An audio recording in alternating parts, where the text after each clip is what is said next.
Dans un contexte où les adolescents devraient uniquement se préoccuper des examens scolaires, du premier amour et des rêves d'avenir, certains jeunes choquent le monde par des actes de violence inimaginables. Cette compilation présente 7 cas troublants qui révèlent comment des esprits encore en développement ont été capables de planifier et d'exécuter des crimes brutaux. Des meurtres motivés par de mauvaises notes aux exécutions calculées dans des stations-service, chaque histoire surpasse la précédente en cruauté et en froideur. Mais rien de ce que vous avez vu jusqu'à présent ne vous prépare au dernier cas. Un adolescent qui a orchestré une série d'actes si barbares qu'ils l'ont conduit directement dans le couloir de la mort. Alors, préparez-vous et restez jusqu'à la fin pour découvrir comment une seule nuit de terreur a changé à jamais la vie de plusieurs familles. Michael Swanson, le tueur des stations-service. À seulement 17 ans, Michael Swanson a déclenché une vague de violence en Iowa qui s'est soldée par 2 morts en seulement 60 minutes. Par un sombre matin à Algona, Iowa, Swanson, portant un masque de ski et armé d'un pistolet, a fait irruption dans une station-service où il a exigé de l'argent et des cigarettes de Vicky Bowman Hall, âgée de 47 ans. Même après que Vicky ait pleinement coopéré à ses exigences, Swanson l'a assassiné de sang-froid. Environ 1 heure plus tard, à Humboldt, Iowa, il a répété l'attaque dans une autre station-service, cette fois-ci ôtant la vie à Sheila Myers. Les autorités ont réussi à le capturer à seulement 100 mètres du lieu du second crime, après avoir identifié son véhicule. Lors de son interrogatoire, Swanson a admis avoir tiré de manière intentionnelle et avec préméditation sur la caissière, causant sa mort. Lorsqu'on lui a demandé où il avait tiré sur sa victime, il a répondu froidement au visage. Le juge a demandé pourquoi au visage, ce à quoi Swanson a répondu que c'était quelque chose de définitif, car s'il avait simplement voulu la blesser, il aurait tiré n'importe comment. Le fait d'avoir tué ses victimes, même après avoir reçu ce qu'il avait demandé, a démontré que son objectif principal était le meurtre, pas le vol. Au tribunal, il a fait face à des accusations de 2 homicides qualifiés et 2 crimes de vol. Pendant la lecture de l'impact du crime par les familles des victimes, Swanson est resté complètement impassible. Le juge l'a déclaré dangereux et imprévisible, affirmant que il n'y a pas de place pour vous dans une société qui respecte la loi. Swanson a été condamné à la prison à perpétuité pour ses crimes. Pendant le procès, il a montré un manque total de remords, allant jusqu'à sourire avec mépris aux familles des victimes. Sa nature violente s'est poursuivie même en prison. 4 ans après le début de sa peine, il a tranché la gorge d'un autre détenu. Si vous appréciez la vidéo, n'oubliez pas de laisser votre like et de vous abonner à la chaîne. Jeremy Goodell et Willard Miller, le meurtre du professeur d'espagnol. À seulement 16 ans, Jeremy Goodell et son complice Willard Miller ont été accusés du meurtre de leur professeur d'espagnol du lycée. Le crime, qui a choqué la communauté de Fairfield, Iowa, était apparemment motivé par une mauvaise note. Noema Graber était professeur d'espagnol à Fairfield High School, dans le sud-est de l'Iowa, où Miller était l'un de ses élèves. Après avoir reçu une mauvaise note de Graber, Miller et son ami Goodell ont planifié de la tuer. Les jeunes savaient que Graber faisait habituellement sa promenade dans le Chautauqua City Park et ont utilisé cette information pour planifier leur embuscade. Le jour du crime, Goodell et Miller ont suivi la professeure pendant sa promenade, ont attendu le bon moment et l'ont attaquée. Ils l'ont traînée dans la forêt et l'ont battue à mort avec une batte de baseball. Jeremy avait apporté la batte et d'autres fournitures spécifiquement pour commettre le meurtre. L'affaire a commencé à se dénouer lorsqu'un témoin lié à Goodell a présenté aux autorités des messages Snapchat qui prouvaient la participation des deux dans le meurtre. Dans l'un de ces messages, il était écrit « Imagine que tu es ma professeure d'espagnol et c'est la dernière chose que tu vois », suivi de « C'est l'heure de cacher un corps ». Au cours du procès, Jeremy Goodell a plaidé coupable et a décidé de témoigner contre son meilleur ami Miller. Dans sa confession, Goodell a admis qu'il comprenait que Miller avait l'intention de tuer Madame Graber et a décrit comment, après les premiers coups, ils l'ont déplacé du chemin où il l'a frappé à nouveau, entraînant sa mort. Dans sa déclaration finale avant la sentence, Goodale a présenté ses excuses aux enfants de Grabber, aux amis, aux membres de l'Église et à la communauté. Il a reconnu que ses actions avaient affecté la sécurité à Fairfield High School et s'est excusé auprès de ses propres amis pour la stigmatisation qu'il porterait simplement pour l'avoir connu. Le tribunal a condamné Goodale à la prison à perpétuité avec possibilité de libération conditionnelle après 25 ans. Miller a reçu une peine plus sévère, prison à perpétuité avec possibilité de libération conditionnelle après 35 ans. Le juge a souligné que malgré la jeunesse de Miller et le développement incomplet de son cerveau, ses intentions et ses actions étaient sinistres et malignes. Le magistrat a souligné qu'il n'y avait aucune excuse ou problème systémique dans la société qui puisse exploiter ou justifier ses actions. Rachel Shoaf et Shelia Eddy, le meurtre de la meilleure amie. Rachel et Shelia, toutes deux âgées de 16 ans, étaient amies de Skylar Neese. Selon les rapports, les deux ont décidé qu'elle n'aimait plus Neese et ont donc planifié son meurtre. Le plan a été exécuté de manière calculée, sur un signal combiné d'un compte à rebours 1, 2, 3. Elles ont attaqué Skylar et l'ont poignardé à mort.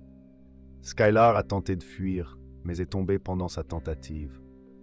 Selon la police, la scène était si violente que le sang sur le chemin de gravier n'a jamais été complètement nettoyé. Rachel a estimé que Skylar a été poignardée environ 10 fois avant de mourir. Après la confession de Rachel, les deux adolescentes ont été arrêtées.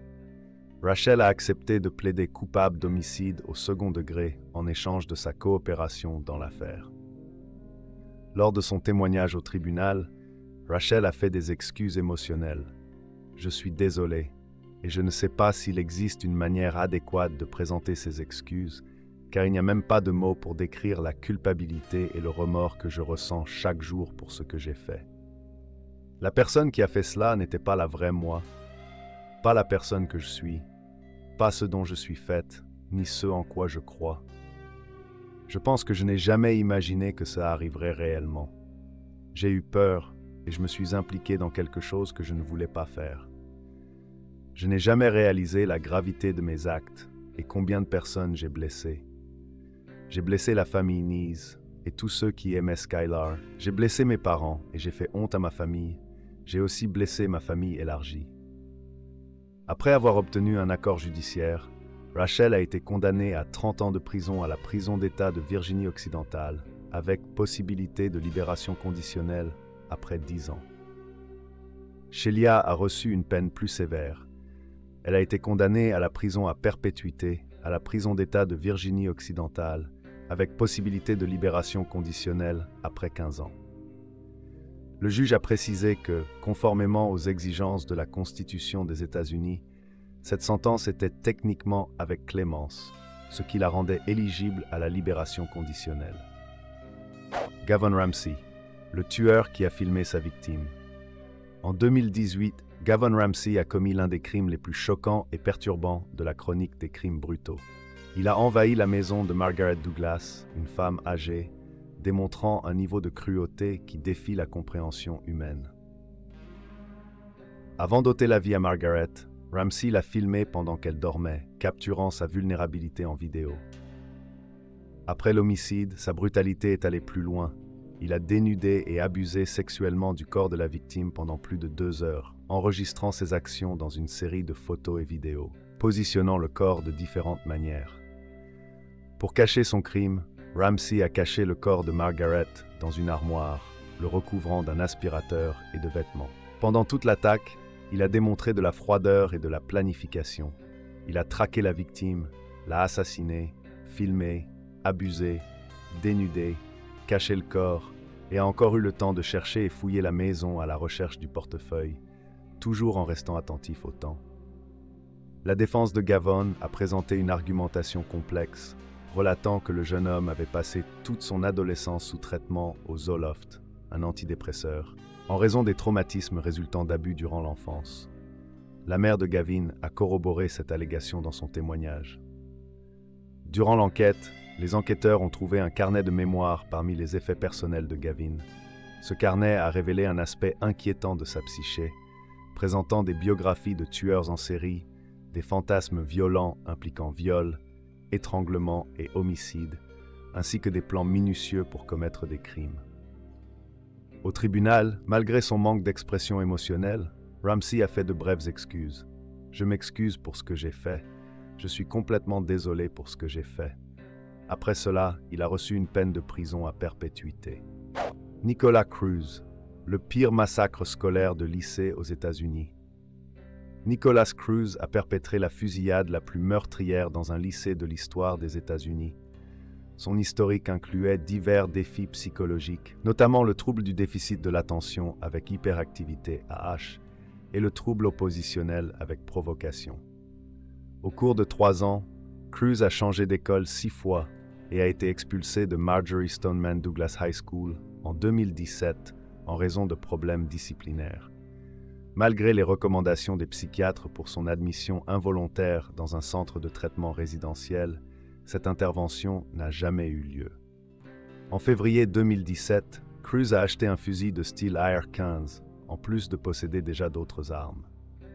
Le 14 février 2018, il est retourné à Marjory Stoneman Douglas High School, où il a commis une attaque brutale qui a entraîné la mort de 17 personnes et en a blessé 17 autres. Après l'attaque, Cruz a été accusé de 17 homicides et placé en détention sans possibilité de caution. Après sa première comparution au tribunal, il a été placé sous surveillance suicide dans une cellule isolée. Le 7 mars 2018, un grand jury a ajouté 17 accusations supplémentaires de tentative d'homicide aux accusations existantes. Le procès de Cruz a fait face à plusieurs reports.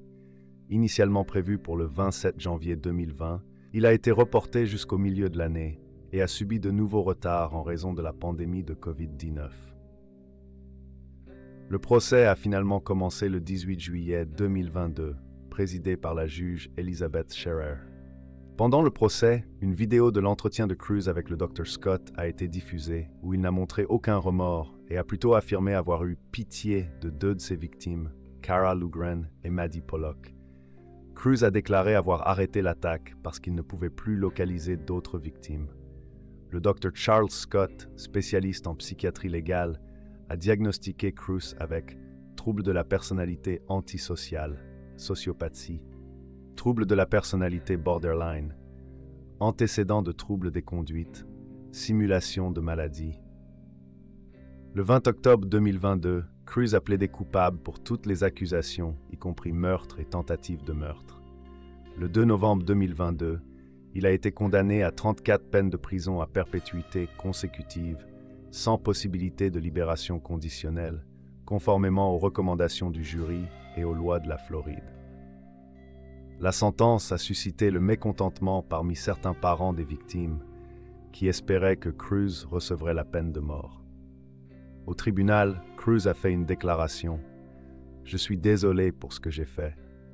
Je dois vivre avec ça tous les jours. Si j'avais une seconde chance, je ferais tout ce que je peux pour aider les autres.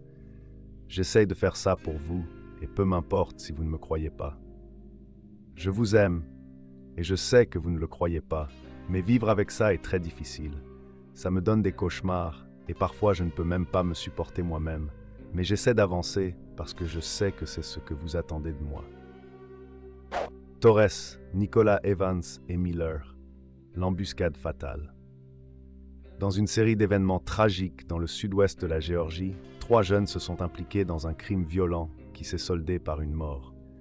L'affaire impliquait Torres et Nicholas Evans, tous deux âgés de 17 ans, et Miller, âgé de 18 ans, qui ont planifié et exécuté un vol qui s'est terminé par le meurtre de Williams, un jeune homme de 21 ans. Selon l'enquête de la détective Amy Heathwood, le plan a été élaboré par Evans et Miller. Ils ont attiré Williams en lui offrant une expérience intime avec Torres pour $100, l'emmenant dans une zone boisée d'une banlieue le 7 octobre 2018.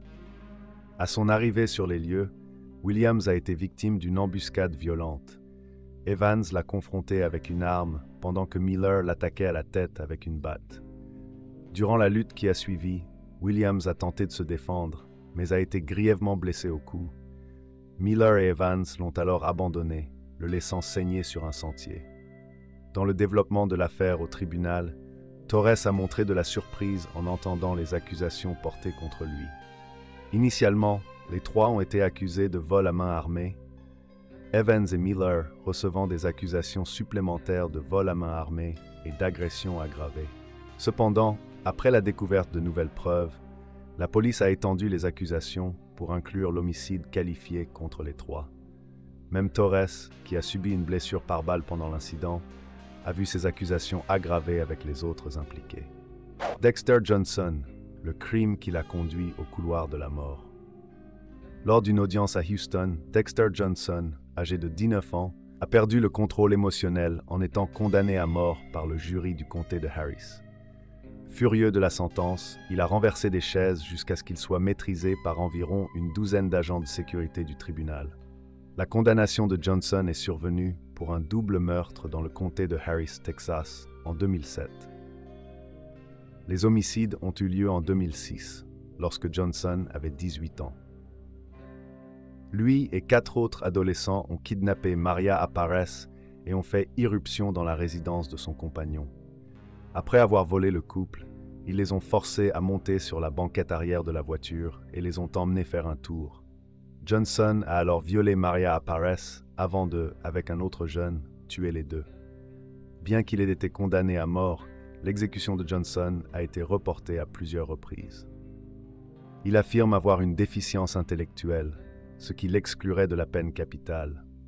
En 2019, un tribunal fédéral a suspendu son exécution pour permettre à son nouvel avocat d'examiner les questions d'appel et les possibles erreurs de l'avocat précédent. Pat McCann, son avocat initial, croyait que Johnson avait une déficience intellectuelle, mais n'a pas présenté cette allégation au tribunal, car l'État du Texas n'avait pas mis à jour ses directives pour l'évaluation de la déficience intellectuelle. McCann craignait que l'abord de cette question puisse compromettre la défense de Johnson sur d'autres fronts. Le nouvel avocat de Johnson, Jeremy Shepers, a critiqué le travail de McCann et a mis en lumière de nouveaux aspects de l'affaire. Il a souligné les graves difficultés linguistiques et le bégaiement prononcé de Johnson. De plus, Shepers a cité des tests récents indiquant que le QI de Johnson est en dessous du seuil considéré pour la déficience. Actuellement, bien que l'exécution de Johnson ait été reportée plusieurs fois, il n'a pas encore été officiellement considéré comme inéligible à la peine capitale. L'affaire est retournée au tribunal de première instance pour une analyse plus approfondie. Si vous êtes arrivé jusqu'ici, vous avez déjà découvert 7 des cas les plus choquants de crimes commis par des adolescents. Si vous avez aimé la vidéo, laissez votre like, abonnez-vous à la chaîne et dites-moi dans les commentaires quel cas vous a semblé le plus troublant. On se retrouve dans la prochaine vidéo.